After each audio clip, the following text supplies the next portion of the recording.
Welcome to episode 7 of the Advancement Podcast. This is Tim Ware, the president of Advancement Coaching and Consulting, along with your guest host today, Pastor Todd Barham of Hope Church in Cleburne, Texas, sitting in for Taylor Choate.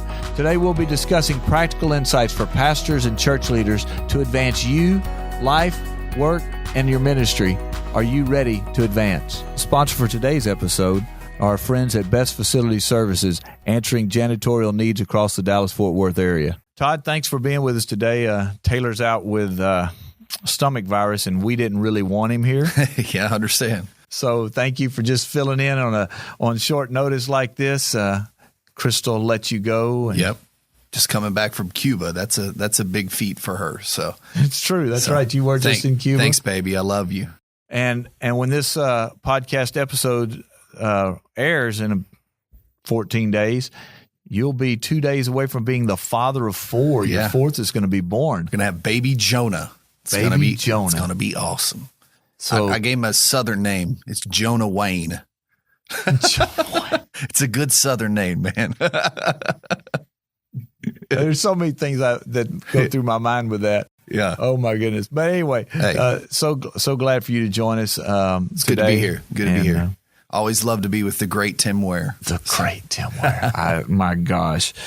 Okay. Well, let's do it then. Today we're talking about respecting the harvest. So if we don't respect the harvest, then the harvest will never respond well. What do you think about that, Tim? Well, I think the first thing is that for those who've been listening, if you go back to really episode 2, one of the values that we talk about in setting up why we're doing the podcast is that the mission of Christ is really is an eternal mission and about the harvest. And in episode 2, we call it the 1130 challenge. A more appropriate name may have been the being harvest attentive, because that's the primary thing. You listen to it, you're very familiar with it.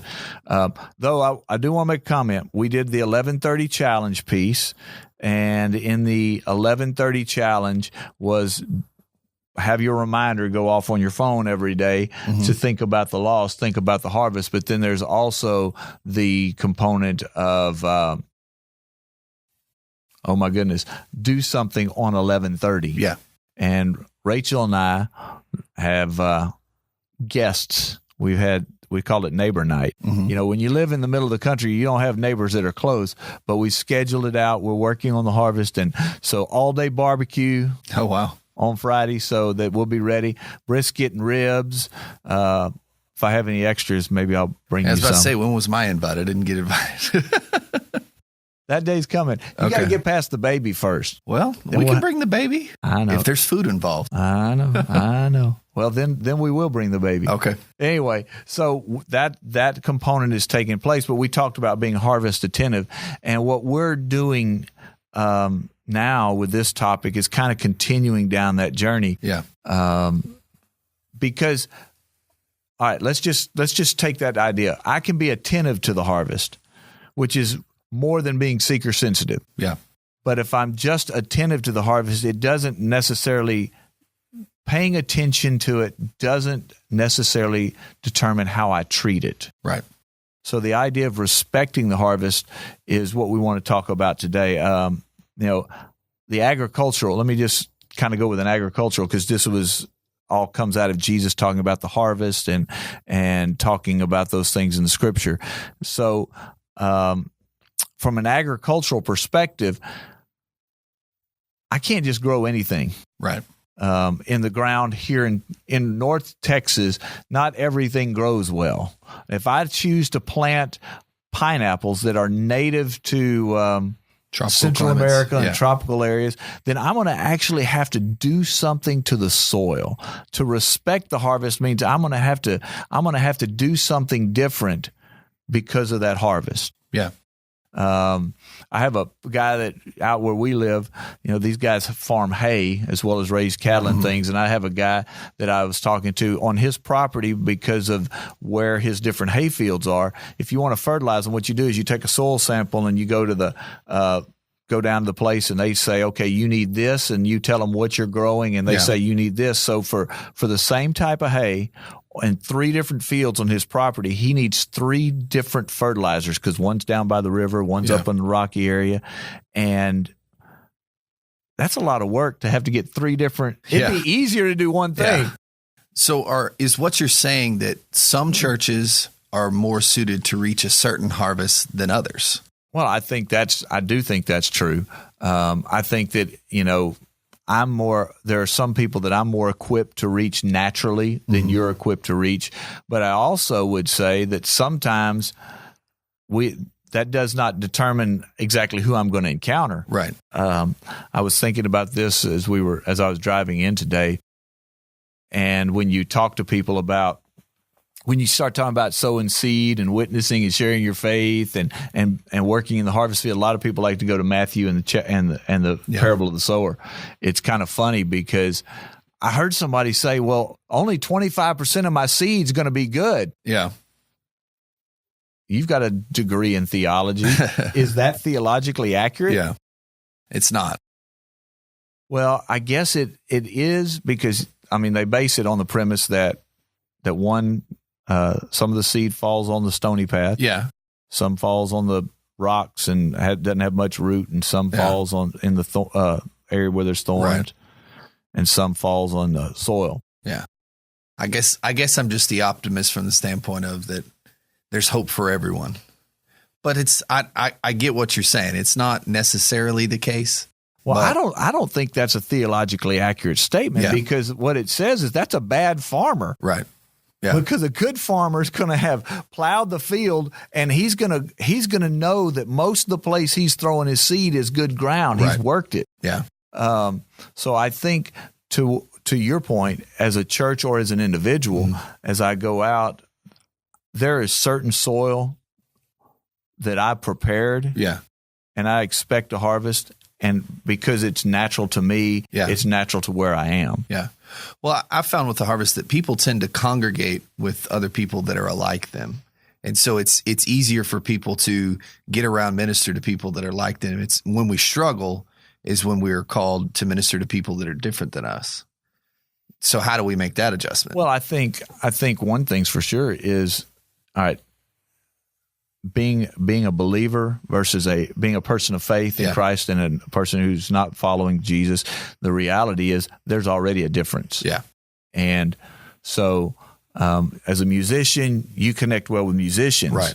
But as I really have been praying and thinking about the topic today, when I was growing up when I was first taught about sharing my faith in the 70s before you were born.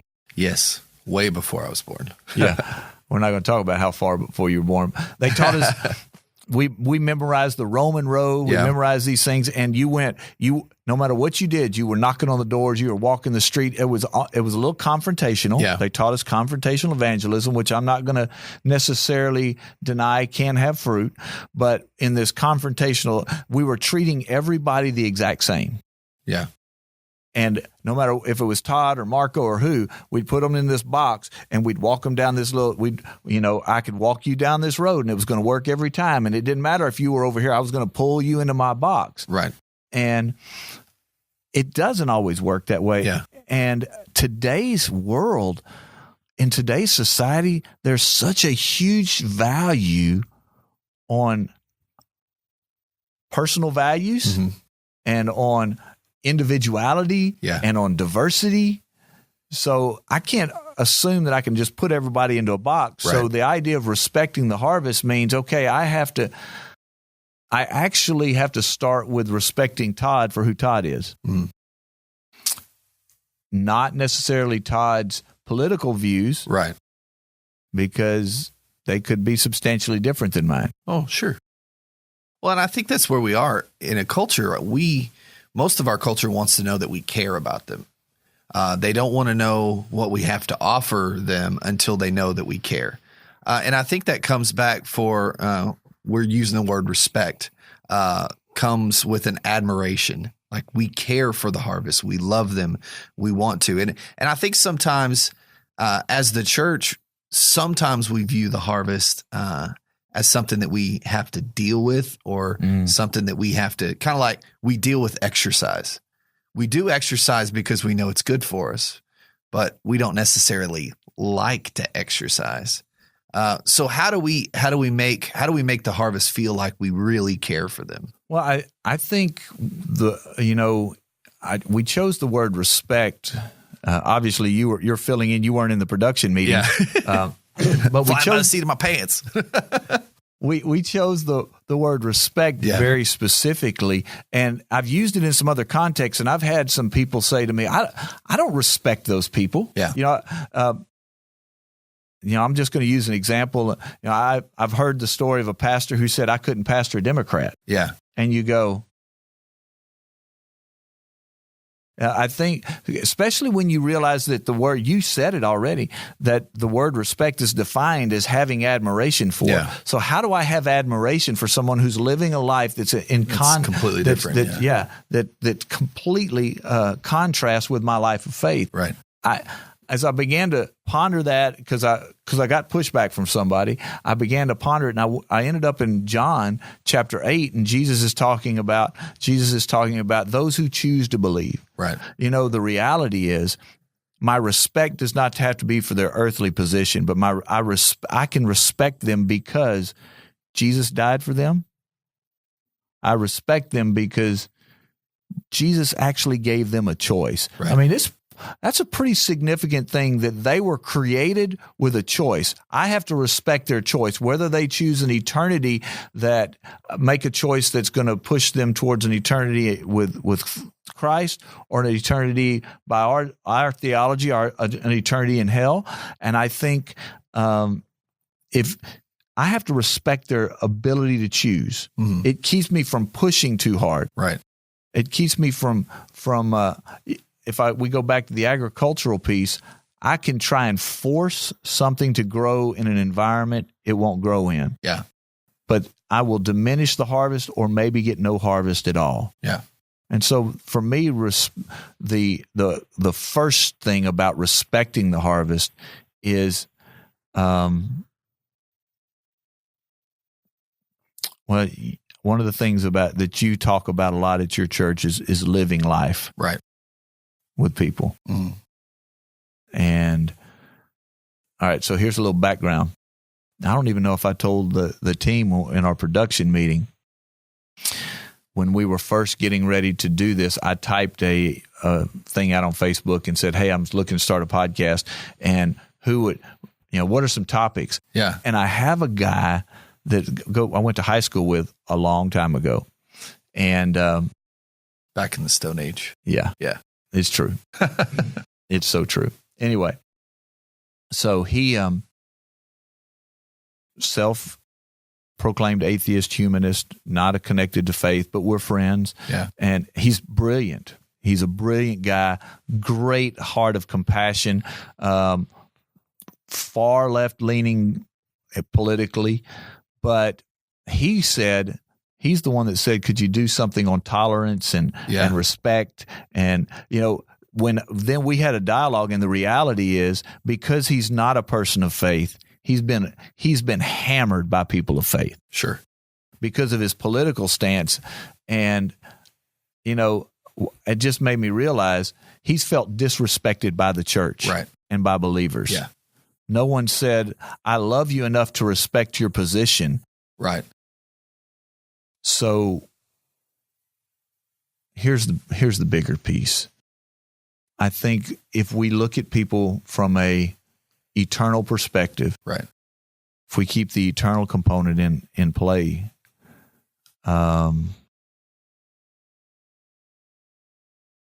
it's easier to respect people. Yeah.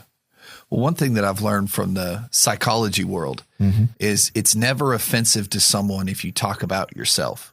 Or if you talk about what you've gone through, you talk about your experiences, if you place it all on yourself. And I think one thing we have to understand is that the testimony of Jesus in our lives should create opportunities to minister to other people, because obviously God has done a work in our life, or he should have at this point. Right. So how do we leverage what God is already doing in our lives and help us to reach the harvest? Well, I think,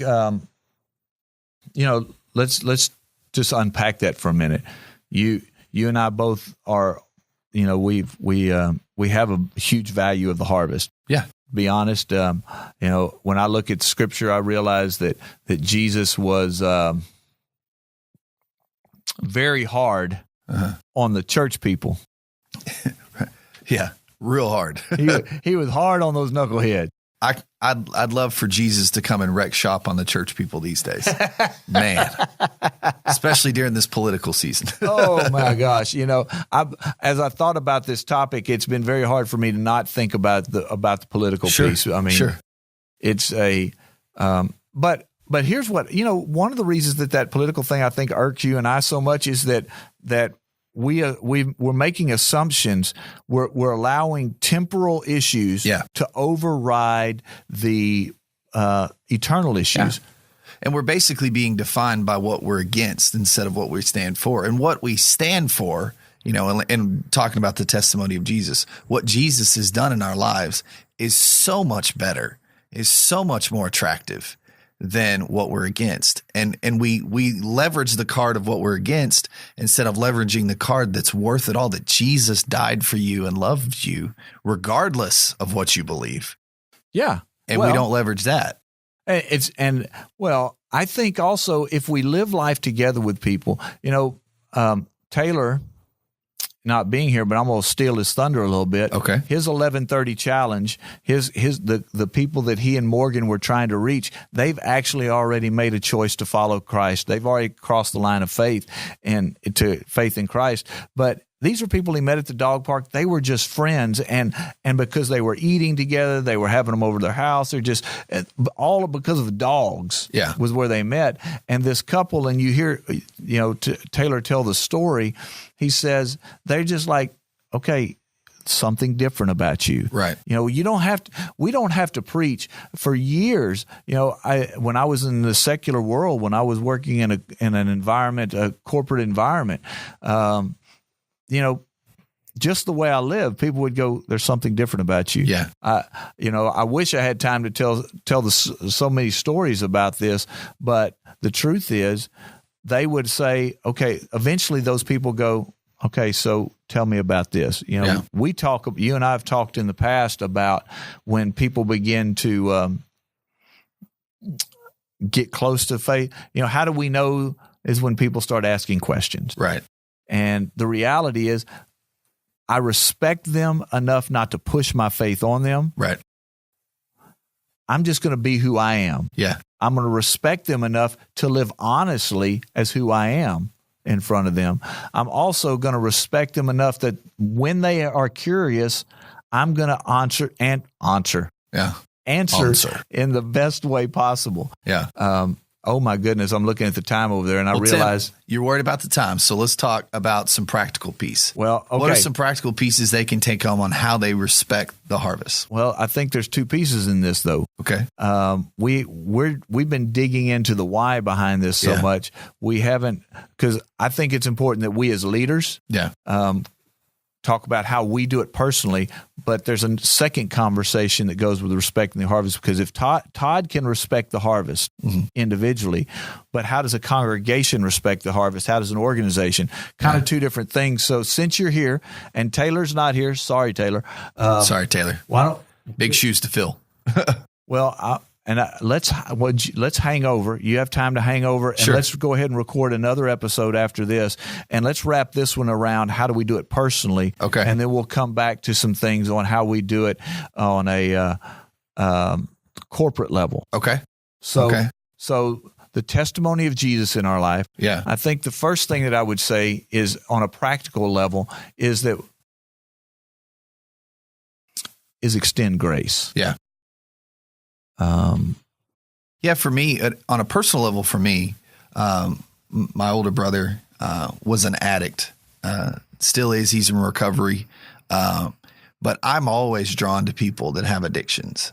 So one of my favorite things to do is to go speak at drug and alcohol counseling sessions. I've been asked to go to many of those sessions, and you can't talk about Jesus, but one thing you can do is come and answer questions. So I just go up in front of a bunch of people that are going through rehab and addiction counseling and just say, if you ever ran into a pastor and want to ask him a question, what's one thing you would ask him? And the cool thing is they ask great questions that lead us down paths that I just get to minister to him and talk to him. And that's one thing that makes me come alive. I love to do that.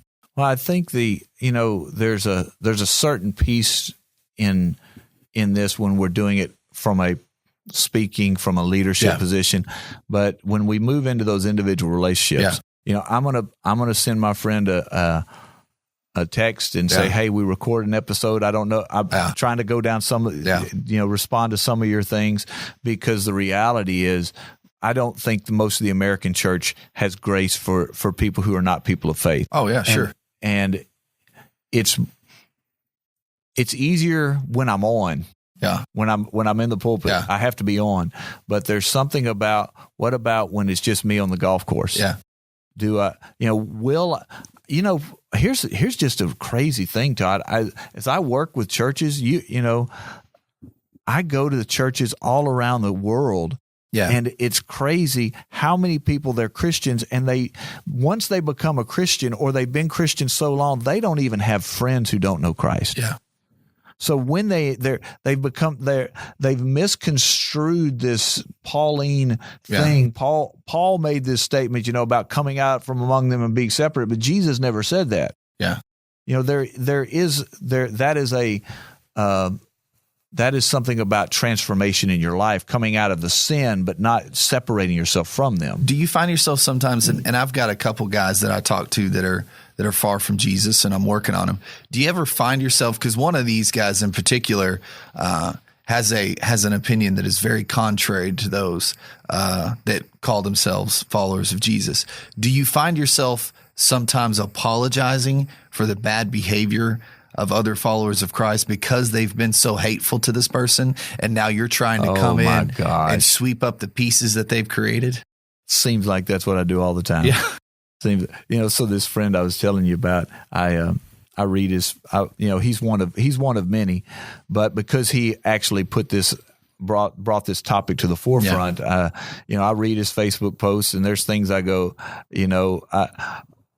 I have to go, shake my head at. Right, yeah. But I respond to him. I won't be involved in his life, but I actually sent him an article about some millennial churches, and I sent it to him and said, "See, we're not all crazy." Because he's like, "I know." Yeah. But what happens is we end up generalizing. We had someone in our house staying with us recently for a season, and they were making some generalizations about the church because they've been hurt in the past, and they're not connected to a church, and they made this big thing, and I went, hold on, don't throw us all in that. We're all not like We're that. not that. And they made this, and I said, and they said, okay, I'm sorry. Yeah, because the reality is, I know I don't always represent Christ as well as I should. Sure, but the truth is, how I represent Him matters. Oh, and sure. So I think really, the second practical piece comes for me that works is Stephen Covey wrote a book, 7 Habits of Highly Effective People, and he has a key in there. One of those is seek first to understand, then to be understood. Right. And what most believers, and I would even say actually most people in today's society we've become tellers. Social media gives everybody a voice where we didn't, even people that shouldn't have a voice yet, they're not mature enough or don't know how to manage their voice, aren't disciplined enough, whatever. And we talk for people to listen to us instead of seeking to understand what other people are going through, growing up, I was taught at a polite dinner conversation, don't talk about politics or religion. But yet on social media, what are the two things we talk about all the time? Politics and religion. And we're not polite. We don't listen to one another. Right, and we don't respect each other's. I mean, it's okay if someone has a different opinion than you. Absolutely. You don't have to change their opinion. Absolutely. You're just called to love them. And I think, as I have stopped and I've been engaging more of the harvest, to me, I'm going to just tell you, this is not a position I would have had 2 to 3 years ago. Yeah. But today it is a position that I've come to hold to because I've seen the fruit of stopping and listening to people. I learned things. I understand it takes compassion to listen to someone. Yeah. It takes compassion and grace to shut up and not make it about you. Yeah. And it really is, there's a point of saying, I've got to step away from this. Yeah. The politics of it don't matter compared to eternity. Right. And I have to look at things through an eternal perspective. So I think that is that big You mean key. we're not going to have to register to vote in heaven? No, we're not going to have to register. And there's going to be Democrats and Republicans and Libertarians. What? And I don't know.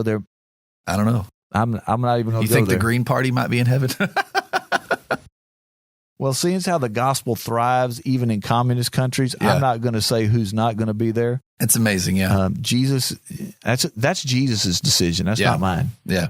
That's we can't not my put decision. ourselves in the place of making the decisions on eternity. So since we divide this into two conversations, and we're coming up on the end here, you're sitting in for Taylor. So what's your big takeaway from today? I think my biggest takeaway is that we are called to be stewards in our interpersonal relationships. Good word. That we are called to love people. We are called to be at a higher calling because if we are the great hope of the world, if we're the great light of the world, then in our interpersonal relationships, we have to lead the way. We have to show people how to be loving. We have to show people how to listen. We have to show the world how we can care for people, even though they may believe differently than us. Because Jesus did that. Jesus came into town and found the biggest sinner he could and went to his house. And right now, we come into town, find the biggest sinner we can, and shout them down if we can. Yeah. And we are called to be better, and we are called to be stewards of interpersonal relationships. And so we have to do better. Well, I think this is an important conversation because as leaders, we have to model something. Yeah. Jesus was a model for us, and now we have to model for those that follow us. And the truth is, even if someone, my friend, not connected as an atheist, he may never decide to choose faith. And you know what? Yeah. I'm not going to stop being his friend because I like him. Yeah. I love him. Right. Again, he's brilliant. He's funny. I can't wait till the day he comes to Texas. I told him he's welcome to stay at the house. I'd love to have him spend some days with us, and we'd go fishing in the creek. It's going to be a good day. So to the leaders out there, let's just ask the question to you personally. How would you ask yourself this, how am I showing respect versus showing disrespect to the harvest, to the people in my life? I like the phrase you use. Am I a good steward of the interpersonal relationships I have in my life with those who know are people of faith as well as those who are not people of faith? Thank you, Todd. Hey, thanks for having me today. All right, so we're going to take a break and we'll come back and finish this conversation. Sounds good.